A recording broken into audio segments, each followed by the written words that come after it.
और आज इस वीडियो में चैप्टर 11 से मैं आपको कुछ जरूरी क्वेश्चन आपको कराने वाला हूँ और ये क्वेश्चन आपके एग्जाम के लिए बहुत ज़रूरी है। तो चलिए ज़्यादा समय लेते हुए हम शुरू करते हैं क्वेश्चन आंसर।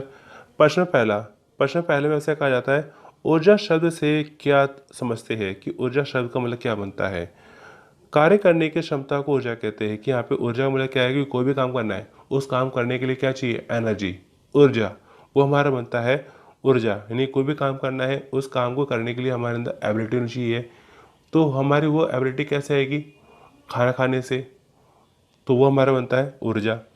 पंखे, कूलर का चलना, गैस स्टोव, चूल्हा, टॉर्च रोशनी, घड़ी का चलना, टीवी का चलना, सभी उदाहरण किसी न किसी प्रकार का होना, ये है सब हमारे उस क्रिया को करने का, क्रिया को होने में जो कारक सहायक है, ऊर्जा कहलाता है। विश्व में सभी तरह की प्राकृतिक ऊर्जा का स्रोत क्या है, हमारा सूरज। कि हमारा जो सूरज हमारा सोर्स ऑफ एनर्जी है, अनलिमिटेड सोर्स ऑफ एनर्जी है। और लाइफ ऑफ हमारा जो है सन बनता है, क्योंकि यहाँ पे हमारा देखा जाए धरती पर जीवन का स्रोत है हमारे यहाँ पर सूर्य। तो ये हमारा बनता है।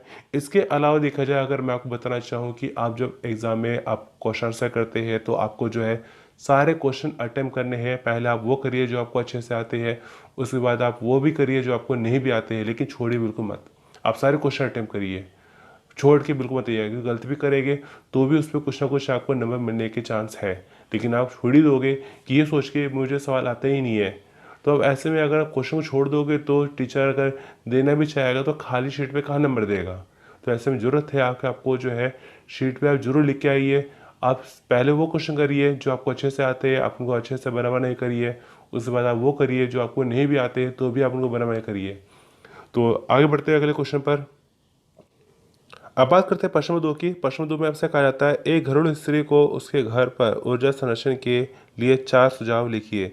कि यहाँ देखा जाए एक घरेलू स्त्री है, उसे अपने घर पर जो ऊर्जा है, ऊर्जा की बचत करनी है, तो उसके लिए क्या तरीके हो सकते हैं। तो आसान है, खुले बर्तनों में भोजन ना पकाकर प्रेशर कुकर में पकाए, कि प्रेशर कुकर में पकाने से क्या होगा, खाना जल्दी बनेगा और उसके पौष्टिक तत्व क्या होंगे, बने रहेंगे। इससे प्राप्त ईंधन की बचत होती है। एक बार में 2 या 3 खाद्य सामग्री को एक साथ पकाने के लिए प्रेशर कुकर में जो है सेपरेटर का इस्तेमाल किया जा सकता है। तांबे के तली वाले दोहरी वाले बर्तनों का उपयोग करें, क्योंकि तांबा जो होता है वो आग से जल्दी गर्म हो जाता है। और वो जब वो गर्म हो जाएगा तो अंदर का जो भी पानी वानी है, जो भी कुछ है, वो भी जल्दी गर्म हो जाता है, क्योंकि ये अपनी अधिक गर्मी समाते हैं। और जहाँ तक संभव हो सके सोलर कुकर का प्रयोग करें, क्योंकि इसका कोई बिल वगैरह नहीं आता है और इको फ्रेंडली होता है, खाना अच्छा बनता है। इसके अलावा देखा जाए और भी कई तरीके हो सकते हैं। जैसे यहाँ पर जो है अगर दाल वगैरह बना रहे हैं, चावल वगैरह बना रहे हैं, तो उन्हें पहले ही जो है अपना पानी में भिगो के रख लो कुछ घंटों के लिए, उसके बाद उसको फिर अपना बना लो। तो ये भी हमारा तरीका है जिससे हम अपना जो है ऊर्जा का संरक्षण कर सकते हैं। तो चलिए आगे बढ़ते हैं। अब बात करते हैं पश्चिम तीन की। पश्चिम तीन में ऐसा कहा जाता है, ऊर्जा के नवीकरणीय स्रोत किसे कहते हैं। तो यहाँ देखा जाए हमारे ऊर्जा के जो 2 स्रोत है, एक नवीकरणीय, एक होता है अनवीकरणीय। तो ऊर्जा के यहाँ पे हमारे देखा जाए 2 स्रोत है, एक नवीकरणीय और एक होता है हमारा पास अनवीकरणीय। तो अनवीकरणीय और नवीकरणीय स्रोत में क्या अंतर है, वो चलिए मैं आपको बताता हूँ, लेकिन फिलहाल मैं आपको बताता हूँ नवीकरणीय ऊर्जा स्रोत के बारे में। नवीकरणीय वह ऊर्जा है जो नवीकरणीय अर्थात स्वाभाविक रूप से पुनः पूर्ति में सक्षम प्राकृतिक संसाधनों जैसे सूर्य, ताप, वायु, वर्षा, ज्वार, भूतापीय गर्मी से उत्पन्न होती है। नवीकरणीय ऊर्जा प्रौद्योगिकी को सौर ऊर्जा, पवन ऊर्जा, पनबिजली, लघु पनबिजली, बायोमास व जैव ईंधन के रूप में परिभाषित किया जा सकता है। नवीकरणीय ऊर्जा संसाधन हमेशा उपयोग किए जा सकने के लिए उपलब्ध है और कभी भी खत्म नहीं होंगे। यही कारण है कि कुछ लोग इसे हरित ऊर्जा भी कहते हैं।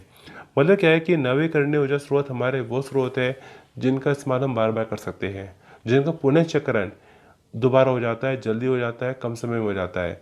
जैसे हमारा पानी, पानी का इस्तेमाल हम बार बार कर सकते हैं। हमने पानी पिया, हमें क्या आया, पसीना आया, हम वॉशरूम में गए, या हमने कपड़े धोए, खाना बनाया, या हमने कोई भी काम किया पानी से जुड़ा हुआ, तो पानी क्या होता है कि वो नालियों में जाता है, या हमारा देखा है खुले में फेंक देते हैं, वाष्पित होता है। वाष्पित होकर वो क्या होता है, सारा गंदा पानी जो भी है वो अपना वाष्पित होकर बादल बनते हैं, बरसात होती है और पानी फिर से हमारे पास आ जाता है। तो ये क्या है, पानी का पुनः चक्रण क्या हुआ, कुछ ही टाइम में हो गया। ये हमारा बनता है ऊर्जा के नवीकरणीय स्रोत। तो चलिए आगे बढ़ते हैं। अब बात करते हैं प्रश्न 4 की। प्रश्न 4 में से कहा जाता है ऊर्जा के अनवीकरणीय स्रोत किसे कहते हैं। तो अनवीकरणीय स्रोत क्या है? जीवाश्म ईंधन की खोज के बाद ये सबसे महत्वपूर्ण खनिज ऊर्जा स्रोतों में से एक है। ये ऊर्जा संसाधन सीमित है। इसका अर्थ यह है कि अनवीकरणीय संसाधनों को और एक बार उपयोग कर लिया जाए तो ये समाप्त हो जाएंगे। प्रमुख प्रकार के 3 जीवाश्म ईंधन हैं, कोयला, तेल और प्राकृतिक गैस। यानी सिंपल सा इसमें देखा जाए हमारे यहाँ पर अनवीकरणीय संसाधन हमारे वो स्रोत बनते हैं जो कि होते हैं वन टाइम यूज़। मतलब क्या है, जैसे हमारे पास पेट्रोलियम है, कोयला है या कुछ और ऐसा है, तो उसका अगर एक बार इस्तेमाल कर लिया तो कर लिया। अब उसको दोबारा से बनाया नहीं जा सकता। उसको बनने में लगते हैं करोड़ों साल, करोड़ों लाखों साल लगते हैं उसको बनने में। जैसे हमारा देखा जाए, जैसे मैंने आपको बताया कोयला है, पेट्रोलियम है, ये जो हमारा बनता है ये जीवाश्म ईंधन बनते हैं जो जीवों के अवशेषों से, उनके गलने सड़ने से बनते हैं और इनको बनने में लगभग लाखों करोड़ों साल लग जाते हैं और ये वन टाइम यूज़ होते हैं, इसलिए इनको कहा जाता है अनवीकरणीय स्रोत। तो ये हमारे देखा है अनवीकरणीय ऊर्जा स्रोत है जिनका इस्तेमाल हमें कम से कम करना चाहिए, सोच समझ के करना चाहिए ताकि ये आने वाले पीढ़ियों के लिए भी बचे रहे, सुरक्षित रहे। तो चलिए आगे बढ़ते हैं। अब बात करते हैं प्रश्न 5 की। प्रश्न 5 में ऐसा कहा जाता है ऊर्जा संरक्षण नियम क्या है। ऊर्जा संरक्षण नियम क्या बनता है? तो बहुत आसान है, कोई मुश्किल नहीं है। और यहाँ देखा जाए सवाल कैसे भी हो, आपको जरूरत है सवाल को समझने की, क्योंकि यहाँ देखा जाए सवाल में ही आंसर होता है। जब तक आप सवाल को अच्छे से नहीं समझोगे आप सवाल नहीं कर पाओगे। तो ज़रूरत है आप सवाल को अच्छे से समझिए और उसका आंसर करिए। क्योंकि यहाँ जितने भी मैंने आपको वीडियो में क्वेश्चन बताए हैं, अभी तक जितने भी मैंने क्वेश्चन बताए, जितनी वीडियो मैंने आपको क्वेश्चन बताए, मोस्टली क्वेश्चन डिट्टो सेम नहीं आने वाले। अगर आप सोचोगे कि हमने ये क्वेश्चन करा, ये क्वेश्चन किया, ये क्वेश्चन किया, क्वेश्चन आए नहीं। वजह क्या है, क्वेश्चन आते हैं लेकिन क्या है वो इनडायरेक्टली आते हैं, वो डिट्टो सेम कभी नहीं आते। आप बुक से चाहे कितना भी पढ़ लो, आप कहीं से गाइड से ले लो, कुंजी से ले लो, डिट्टो क्वेश्चन बिल्कुल नहीं आते। सेम टू सेम क्वेश्चन जो है नहीं आते। क्वेश्चन क्या होते हैं, चेंज होते हैं, उनको थोड़ा सा घुमा दिया जाता है। इससे ज़रूरत है आपको सवाल को समझने की, या सवाल को अच्छे से समझिए। तो फिलहाल यहाँ पे आपको बता रहा है यहाँ पे ऊर्जा संरक्षण का नियम क्या है। सवाल बन सकता है ऊर्जा संरक्षण नियम से आप क्या समझते हैं, ऊर्जा संरक्षण नियम का क्या अभिप्राय है, हमें ऊर्जा संरक्षण का नियम क्यों अपनाना चाहिए, समझ रहे आप। तो यहाँ देखा जाए सवाल को घुमाया जा रहा है, हमारे जीवन में ऊर्जा संरक्षण के नियम क्यों आवश्यक है, क्या हमें ऊर्जा संरक्षण नियम को अपनाना चाहिए। या कैसे भी देखा जाए सवाल घूम फिर सकता है लेकिन आंसर क्या है वही रहता है, लेकिन सवाल को क्या कर दिया, घुमा दिया। तो यहाँ ज़रूरत है सवाल को अच्छे से समझने की और आंसर को हिसाब से फिर करने की। ऊर्जा संरक्षण का सीधा सा मतलब है ऊर्जा का बचाव।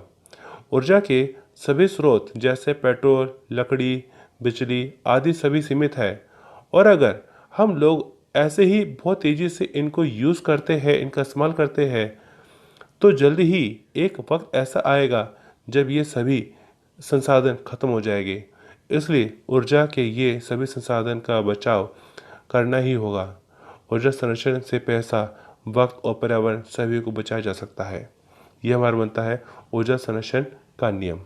तो सवाल कैसे भी बन सकता है, ज़रूरत है सवाल समझने की कि जितने भी मैंने क्वेश्चन बताए हैं आप उन क्वेश्चन को अच्छे से समझिए फिर आंसर करिए, कि जब तक आप क्वेश्चन नहीं समझेंगे आप आंसर नहीं कर सकते। ज़रूरत है सवाल को समझने की।